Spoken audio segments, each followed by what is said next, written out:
हौसला, ईंधन, बदला।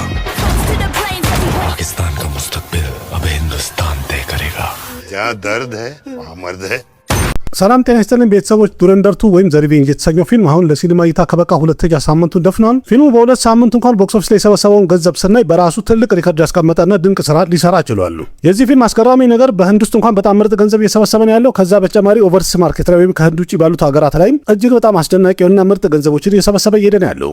ከዛ ሌላ ደግሞ ፊልሙ ከሂንዲ ጭምር በሳውዝ ቋንቋዎችም ደብ ተደርጎ ቀርቦ ነበረ። ታሚል፣ ቴልጉ፣ መለያለም፣ ከነር በተሰኙ በነዛ ቋንቋዎችም እንኳን እያስገባ ያለው የገንዘብ መጠን ሲታይ እንዲሁም ፊልሙ ያለው አቀባበል በሚታይ ሰዓት ላይ እስከዛሬ ማንኛውም የቦሊውድ ፊልም በዚህ ደረጃ በሳውዝ እንኳን ተወዳጅነትና አቀባበል አግኝቶ አያውቅም የሚባል ያህል ሊሆን ችሏል። ስለዚህ ለዛሬ ጀላችሁ በመጣሁት ቦክስ ኦፊስ ሪፖርት በተሰኘው ፕሮግራም ዱረንደር 2 ወይም ዘ ሪቬንጅ የተሰኘው ፊልም በ14ኛ ቀኑ በዓለም አቀፍ ደረጃ ምን ያህል ሰብስቧል የሚለውን ለማየት እንሞክራለን። እንደተለመደው በአገር ውስጥም ሆነ በውጭ ደግሞ የሰበሰበው ገንዘብ አንድ በአንድ በየተራ እገልጽላችኋለሁ። እኔ ወደ ፕሮግራሙ ገባለሁ። ከእናንተ የሚጠበቀው ሙሉ ቪዲዮን ተከታተሉ። ቪዲዮን ላይክ አድርጋችሁ ጀምሩ። ያላችሁን ሀሳብ አስተያየት ደግሞ በኮሜንት ግለጹ። እናንተስ ዱረንደር 2 ባያችሁበት ደረጃ ይሄ ይገባዋል ወይስ አይገባውም? ያላችሁን ሀሳብ አስተያየትም ኮሜንት ላይ ጻፉልኝ። हौसला, ईंधन, बदला। पाकिस्तान का मुस्तकबिल अब हिंदुस्तान तय। ውድ ቤተሰቦች እስካሁን ድረስ እንግዲህ እያየን የነበረው በተለይ 2025-2026 ላይ ፊልሞች ለእይታ ከበቁ በኋላ ከ3 ከ4 ቀን በኋላ በተለይ ዊኬንድና በዓላትን ካለፉ በኋላ ከነጨራሹ ብዙ ገንዘብ መስራት ያቀታቸዋል። በጣም ቁልቁል እየወረደና እየቀነሰባቸው የሚሄዱ የገቢ ነገር ግን ሁሉም ነገር የቀያየረው ደግሞ ዱረንደር 2 ወይም ዘ ሪቬንጅ የተሰኘው ፊልም የመጀመሪያ ሳምንቱ ላይ በጣም ምርጥ ገንዘብ መሰብሰብ ችሎ ነበረ። ሁለተኛ ሳምንቱ ላይ ደግሞ ፊልሙ ያስገባው ገንዘብ በራሱ ሲታይ እጅግ በጣም አስደናቂ ሊሆን ይችላል። ሌላ ታሪክን እየጻፈ እየሄደ ያለበት ሁኔታ ነው ያለው። ተመልካቹም ፊልሙን ማየት እንግዲህ አላቋረጠም ያለው በደንብ እየደገፈ ነው ያለው። በጣም ፍቅራቸውን የሰጡት ነው ያሉት። በዛም የተነሳ ዱረንደር ዘ ሪቬንጅ የተሰኘው ፊልም በቦሊውድ የፊልም ታሪክ እስከዛሬ ድረስ ከታዩ ፊልሞች ወይም ትልልቅ ከፍተኛ ገንዘብ ካስገቡ ፊልሞች ተርታ በአሁኑ ሰዓት ላይ ሁሉንም ወደ ኋላ ትቶ ዱረንደር 2 በገቢ ደረጃ አንደኛ ደረጃ ላይ መቀመጥ ችሏል በቦሊውድ። በዛ ላይ ደግሞ የፊልሙ ገቢ ከዛውዝም በጣም ምርጥ ሆኖ መጥቷል ወይም አሪፍ ገንዘብ መሰብሰብ ችሏል። ይህም ደግሞ የገቢውን ነገር በጣም ከፍ አድርጎታል። ምክንያቱም እስከዛሬ ድረስ ማንኛውም በሂንዲ የተሰራ ፊልም በሳውዝ ይህን ያህል በዚህ ደረጃ ብዙ ተመልካች አግኝቶና ይህን ያህል ከፍተኛ ገንዘብ ሰርቶ አያውቅም ነበረም።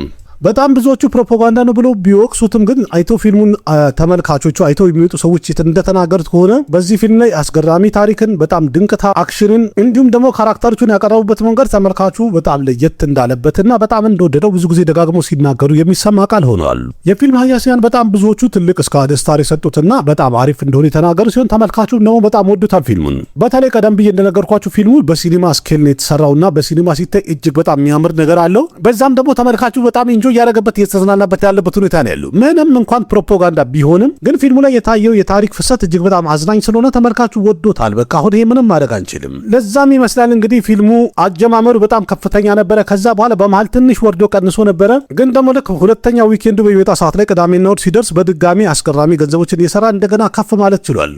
ስለዚህ ምን ያህል ሰርቷል የሚለውን ደግሞ ስናይ ስለ ፊልሙ ስናወራ ዱረንደር ዘ ሪቬንጅ የተሰኘው ፊልም እንደሚታወቀው ታዋቂው ዳይሬክተር አዲቲ ደግሞ ዳይሬክት ያደረገው ይህንን ፊልም ፕሮዲውስ ያደረገው ደግሞ ጂዮ ስቱዲዮ ነው። ከአዲቲደር ጋር አንድ ላይ በመቀናጀት ፕሮዲውስ አድርገውታል። በዚህ ፊልም ላይ መሪ ተዋናዮቹ ረንቪር ሲንግ፣ ሰንጀይ ደት፣ አር ማሃዴቨን፣ አርጁን ራምፓል፣ ራኬሽ ቤዲ፣ ሳራ አርጁን እና ሶኒያ ቴንደን ምርጥ አድርገው የሰሩት ፊልም ሆናሉ። ፊልሙ ለእይታ በበቃ ሰዓት ላይ እንደ መጀመሪያ ክፍል በአንድ ቋንቋ ሳይሆን ታሚል፣ ቴልጉ፣ መለያለም፣ ከነርን ጨምሮ በሂንዲም በአምስቱም ቋንቋዎች በፓን ኢንዲያ ለእይታ የበቃ ፊልም ነበረ። ፊልሙ ለእይታ የበቃው ደግሞ ማርች 19 2026 ላይ ነበር። ለእይታ ሲበቃ ደግሞ ፊልሙ 10,000 ስክሪኖችን አግኝቶ በዓለም አቀፍ ደረጃ ለእይታ የበቃ ሲሆን ስለዚህ ፊልሙ ዛሬ ለእይታ ከበቃ በአጠቃላይ 14ኛ ቀኑን ይዟል ወይም ሁለተኛ ሳምንቱን ይዟል ማለት ነው። ስለዚህ ፊልሙ በ14ኛ ቀኑ በዓለም አቀፍ ደረጃ ምን ያህል ሰብስቧል በሁሉም ቋንቋዎች የሚለው እንደውም መለስ ብለን ስናየው ረንቪር ሲንግ ድንቅ አድርጎ የተወነበት ዱረንደር 2 የተሰኘው ፊልም የመጀመሪያ 12 ቀናት ኦል ኢንዲያ ኔት ኮሌክሽን 892.30 ካሮ መሰብሰብ ችሎ ነበረ። ፊልሙ ገና በ12ኛ ቀኑ በግሮስ ኮሌክሽን ይሄው ገንዘብ ራሱ ሲቀመጥ ደግሞ 1053 ካሮር መድረስ ችሏል ማለት ነው በሁሉም ቋንቋዎች። በዚህም የተነሳ እንግዲህ የህንድ ሲኒማ የመጀመሪያ ፊልም ሊሆን ችሏል። በግሮስ ኮሌክሽን እንኳን ገና በ12ኛ ቀኑ 1000 ካሮርን በህንድ ውስጥ ማለፍ የቻለ የመጀመሪያ ፊልም አስብሎት ሪካርድ ተመዝግቦለታል። በዛ ላይ ደግሞ ፊልሙ ኦቨርሲስ ማርኬት ላይ ወይም በውጭ ሀገራት ላይ በመጀመሪያዎቹ 12 ቀናት ውስጥ ብቻ 353 ካሮር መሰብሰብ ችሎ ነበር። ሁለቱም አንድ ላይ ሲደመር ዱረንደር 2 ወይም ዘ ሪቬንጅ የተሰኘው ፊልም የመጀመሪያ 12 ቀናት በዓለም አቀፍ ደረጃ 1406 ካሮር መሰብሰብ ችሏል። ይህ እጅግ በጣም አስገራሚና የማይታመን ገንዘብ ነው። ገና በ12ኛ ቀኑ በዓለም አቀፍ ደረጃ 1400 ካሮር እስካሁን ድረስ የገባ አንድም ፊልም አልነበረም። ትናንትናም ቢሆን ፊልሙ በገቢ ደረጃ አሪፍ ሆልድ ማድረግ ችሏል ወይም ቆየት ማለት ችሏል። ትናንትና እንግዲህ እንደሚታወቀው ኖርማል ቀን ነበረ ወይም የፊልሙ 13ኛ ቀን ላይ ግን በዛ ቀን እንኳን በ13ኛ ቀኑ በኖርማል ቀን ያስገባው በስራ ቀን ያስገባው ገቢ ወደኋላ መለስ ብለን ስና የተለያዩ ትልልቅ የሚባል የቦሊውድ ፊልሞች የመጀመሪያ ቃላቸው ላይ እንኳን አላስገቡም የሚባል ያህል ገንዘብ ሊሆን ይችላል። ፊልሙን በ13ኛ ቀኑ በአጠቃላይ ስናየው ኢንዲያን ኔት ኮሌክሽን 28.20 ከሮር መሰብሰብ ችሎ ነበረ። ይሄው ገንዘብ ራሱ ደግሞ በግሮስ ሲቀመጥ 33.25 ከሮር ሆነ ማለት ነው። በውጭ ሀገራት ላይ ትናንት በ13ኛ ቀኑ ትንሽ ቀነስ ብሎበታል። እንደዛም ሆኖ ግን ኦቨርሲ ማርኬት ላይ 8.25 ከሮር መሰብሰብ ችሎ ነበረ። ስለዚህ በአጠቃላይ ዱረንደር ዘ ሪቬንጅ በ13ኛ ቀኑ በዓለም አቀፍ ደረጃ 41.50 ከሮር የሚያክል ምርጥ ገንዘብ መሰብሰብ ችሎ ነበረ። ፊልሙ ቀደም ብሎ ካስገባው ገቢ አኳያ 41 ከሮርና ከዛ በላይ ማስገባቱ አነስ ብሎ ቢታየንም ግን እንደ 13ኛ ቀኑ እጅግ በጣም ትልቅና ከፍተኛ ገንዘብ ነው። ዛሬ ላይ ደግሞ ፊልሙ በ14ኛ ቀኑ እያስገባ ያለው እንደው መለስ ብለን ስናይ ከጠዋት ጀምሮ የተቆረጡ ትኬቶች በሚታዩ ሰዓት ላይ በድጋሚ በጣም ምርጥ እንደሆነና አስደናቂ ገንዘብ እንደሚሰራ በደንብ እየተገመተና እየተነገረ ነው ያለው። በተለይ ደግሞ በሂንዲ የቀረበው ቨርዥን ላይ በጣም ብዙ ተመልካች አለ።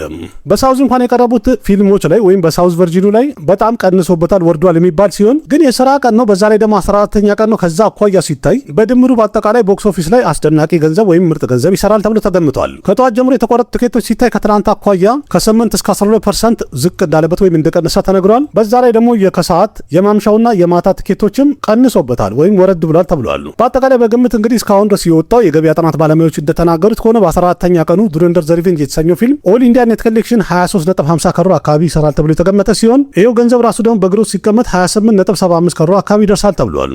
ኦቨርስ ማርኬት ላይ ወይም በውጭ ሀገራት ላይ ደግሞ በጣም ብዙ ፊልሞች እየወጡ ስለሆነ ብዙ ስክሪን እንደተቀነሰበትና የስክሪን ቁጥሩ እንዳነሰ እየተነገረን ያለው፣ እንደዛም ሆኖ ግን ጥሩ ገንዘብ ሰርተዋል የሚባል ያህል ነው።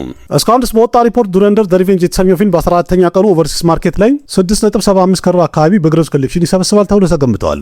ስለዚህ አንድ ላይ ሲደመር ዱረንደር ዘ ሪቬንጅ በ14ኛ ቀኑ በዓለም አቀፍ ደረጃ 34.50 ከሮር አካባቢ ይደርሳል ተብሎ ተገምቷል። ፊልሙ ለእይታ ከበቃ ሳምንት አልፎታል። ሁለተኛ ሳምንቱ መጥቶም ፊልሙ በህንድ ውስጥ ብቻ ሳይሆን በውጭ ሀገራት ላይም አስደናቂ ገንዘቦችን እየሰበሰበ መሄዱን በደንብ በርትቶ ቀጥሎበታል።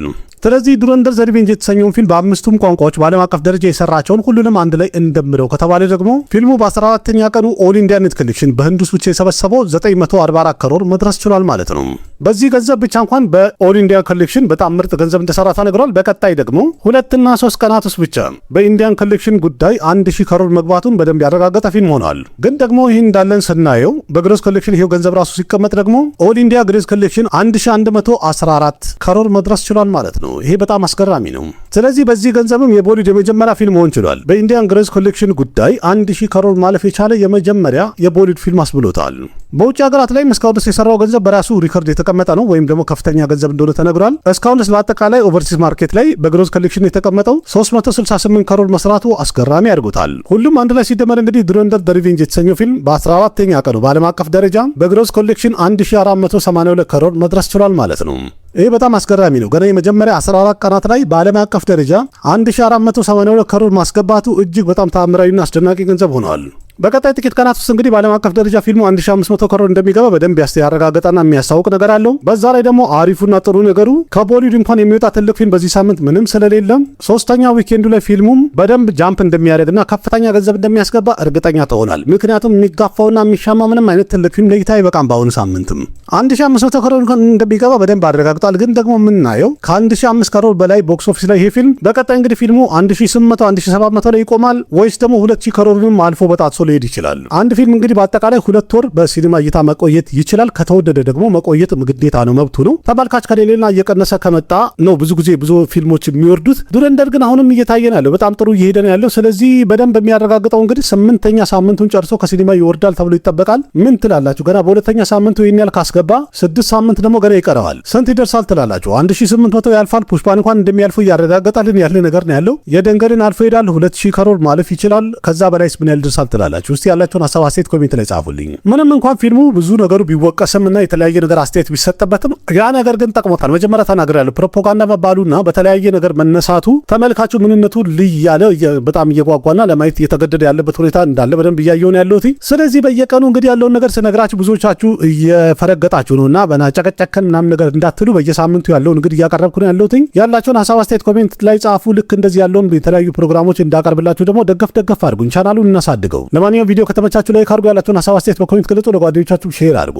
ለቤቱ አዲስ ሆናችሁ ሰብስክራይብ በማድረግ ቤተሰብ ሁኑ። ልክ እንደዚህ ከአንድ ሲኒማ ጋር የተያያዙ በጣም ብዙ መረጃዎችን በዚህ ዩቲዩብ ቻናል አንዳንድ እያለን እንጨዋወታለን። አቅራቢያችሁ ቃሲም መካ ነበርኩ። በሌላ ምርጥ ቪዲዮ በድጋሚ እስከምንገናኝ ድረስ ደህና ሁኑ። ባባይ